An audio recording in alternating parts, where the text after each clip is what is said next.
The Todd Shapiro Show. Time to hit the button! On Canada Talks, SiriusXM 167. Kevin Hobbs from Vanbex.com is on the program. Hey, buddy. How's it going? What's going on today? Oh, dude, you know, I'm just a hustler. I'm just a hustler, bro. How about you?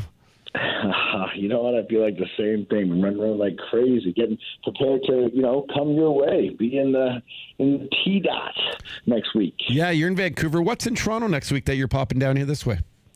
I have, work, like always, pretty much the most thing I travel. Work, we have a ton of meetings at about 12, 15 meetings set up to demo our platform, which will be launching soon, which is Rocket. I think I talked about it last week with you guys, so that's pretty exciting. So a lot of meetings kind of demoing that, speaking with different broker-dealers and other people in the space, which would be the clients for it, and getting some really, really good feedback. So lots of exciting things happening, so hopefully it'll be a successful trip, and then I can come back and we can make a ton of announcements. Very exciting to hear from Vanbex. One of the things I was reading blockchain news this week, and I try and sort of prep for these interviews, and you knowing the space so well, is that there are a lot of patent filings going on through like big firms like IBM and Walmart and Alibaba, and they're very active in sort of the research and development of it. This really isn't going anywhere, is it? I mean, it's really tough. I mean, they're trying to patent things on open source technology. We looked at kind of patenting things years ago, back when we started developing in like 2016. And what we got told from a few patent lawyers here in Vancouver was, someone, changes a couple code commits, does a few things different, even though it acts the same way, all of a sudden, the patent's somewhat different. I mean, I don't know too much about patents, but that was the general gist of it. So spending time and money on patents just really wasn't in our wheelhouse, something that we really wanted to do. But I mean, the idea of blockchain is very alive and well when you start to hear firms like this are sort of going all in. Oh, yeah. I mean, Bank of America filed 35 patents a long time ago. You've probably heard of the so-called guy, Craig Wright, who was Satoshi. So him and Calvin Ayre, Bodog's Calvin Ayre, they filed a bunch of patents based on his work and things like that. So people are filing patents on the technology all over the place and have been for a while. And we'll see where that goes. But, I mean, nothing has really been concrete in what the masses are going to use yet. So we'll really see where it goes. Speaking of the masses and blockchain, do you envision, say, in the next 5 to 10 years, basically all of healthcare being on the blockchain to kind of protect the privacy, to make it more efficient? Is this a big focus? Well, I mean, healthcare is a great use case for blockchain technology. We've been working with it, a lot of companies, especially down in the States, for quite some time. Obviously, you know that we work with HealthSpace. Yep. And with what they do. And so there's a lot of applications for it, from adding and taking away permissions. So a lot of people want to own their own information. So going from one doctor to another and being able to give a doctor the rights to see your information and then take it away if you don't want to see that doctor anymore. All the way to, we were talking with insurance companies who want to use hardware and software-based applications to be able to not just reward people, but track them for doing their exercises. So someone has a workplace injury, they're getting paid out by insurance, and, the physio guy says, I want you to go home and, do 100 leg curls or whatever. They want to have applications that will actually track that person did or didn't do the exercises that were told by the physiotherapist, and that way they can say, hey, we're going to pay you insurance or we're not because you did or you didn't do what you were told. So there's tons of applications in the healthcare space. A little bit sort of away from any of the topics we've sort of ever talked about, and here with Kevin Hobbs, CEO of Vanbex, of Vanbex.com for blockchain solutions. Do you worry about the sort of future of the world, or is this where blockchain maybe will help us in terms of data breaches? And is it too late? Have we given up too much of our private information to basically anyone? You're agreeing to an app and all of a sudden, they basically can get into anything in your phone. And do you ever worry about this, that we've gone past a point of no return in terms of our privacy?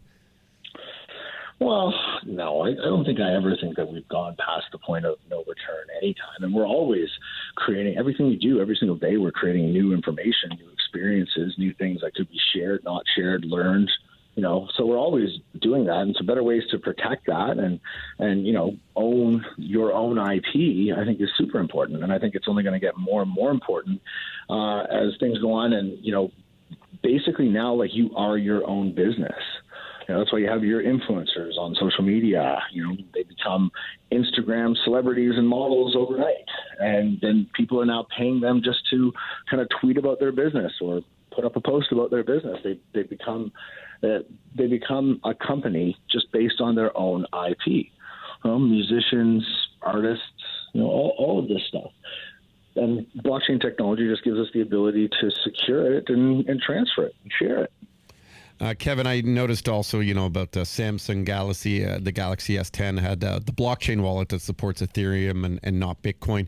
Is there a way for phones one day to have a blockchain for all your IP on it? Is that sort of something, am I thinking way too far ahead of myself, or is that something that potentially could exist to protect your own data on a phone as opposed to like a wallet just for a cryptocurrency? I mean, yeah, there was a company in Europe that did a blockchain-based phone. I've seen it a little bit, looked into it. It looked cool, but then I didn't really dive deep into it. But it is. One of the problems with blockchain is storage. Storage is one of the biggest things. So when you think about, storing your IP, and let's just say that IP is a picture, blockchain technology can't really store that amount of data in it right now. So you have to hash it. You have to store it in like a torrent, and then and then kind of upload from there. But then you're not really storing it on the blockchain. You're only storing like a pointer or information on the blockchain to that data, so that you can view it in another location that might not be as secure. So, I mean, we're kind of dial-up right now. Do I see it in the future? Yeah. There's other blockchains that are coming out with bigger storage capacity. You probably hear the fight between like Bitcoin Cash and Bitcoin about bigger blocks, so it can hold more data. So these things are being developed and talked about, but it's still really new. And how is the cryptocurrency space doing now? Well, I mean, I still think, people are a bit shaken up from the big hype cycle, and a lot of people got in at a really, really high kind of cost and, lost a lot. So they're being hesitant to get back in. But more and more people now are kind of coming back in and saying, hey, let's look at this technology. A lot more inquiries, but people are very, very cautious, which I think is a good thing. They're asking a lot more questions. They're not jumping in right away. So I think that the space itself is starting to build a stronger foundation than it had before. And are you still heavily involved in Fuel and Ether Party? Well, of course, that's our company. Yep. Yeah, so, I mean, how's that? Is that trading well, though, and stuff? I mean... Yeah, I mean, we look at it. I mean, Fuel itself is a utility, so the more people that use the Ether Party and Rocket platforms, that's really going to showcase there. But yeah, things are going well. We're getting a lot more attention. We're going to be coming up a new rebrand and everything happening over the next couple of days, so it's going to be exciting. And then the launch of Rocket over the next 2 weeks is going to be really good. So we have a ton of announcements already set up, and hopefully a lot more in the future. Can't wait to hear it. Hey, we have a quick call. I think it's from the individual who won the tickets for Eric Church, courtesy of you and Vanbex, and I think he wants to say thank you. Is this Wes? The individual. That's a good way of putting it, Toto. How's it going, bud? Who are you talking to, me or Kev? You called me the individual that won tickets. I love that intro you give me every time. Thank you, Toto. Well, I've never met you, Wes. I just know you support me. I am. I am the support, Toto. I am the support. Hey, guys, I just wanted to say a quick thank you for last Friday. That was a time of your life, once-in-a-lifetime experience, and I loved every second of it. I'm still shaking. I'm shaking right now.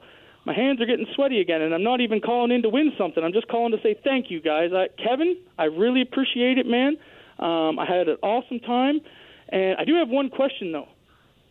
Yeah, go ahead. I'm glad you enjoyed it, Wes. What's the question? I had a question. I know you and Toto make frequent there just a touch. Toto. Toto, that's your nickname. That's what you get. Toto and you frequent there. Are those... Like, I'm in my late 20s. Are those ladies in the booth beside you always there? Well, Todd actually goes more than me, but no, I think so. Okay, because I met some nice ladies. They were cool. I wasn't sure if they were there all the time. I didn't get that far to talking with them. It was more just rocking out to the country. But, hey, boys, I just wanted to say, hey, I mean, that was awesome. That was a once-in-a-lifetime chance, and I hope more listeners maybe get to experience a nice night out like that. And I took my father, and I met up with the grit grinder, Wade. He was an awesome time with him and his lady. And, yeah, I had a blast, man. So, hey, if you ever need to figure out some country music, me and Wader can be your country music correspondents anytime. Yeah, tell me, before you go, and we're hanging out with Kevin Hobbs, who Vanbex has these amazing seats over at the Scotiabank Arena in Toronto.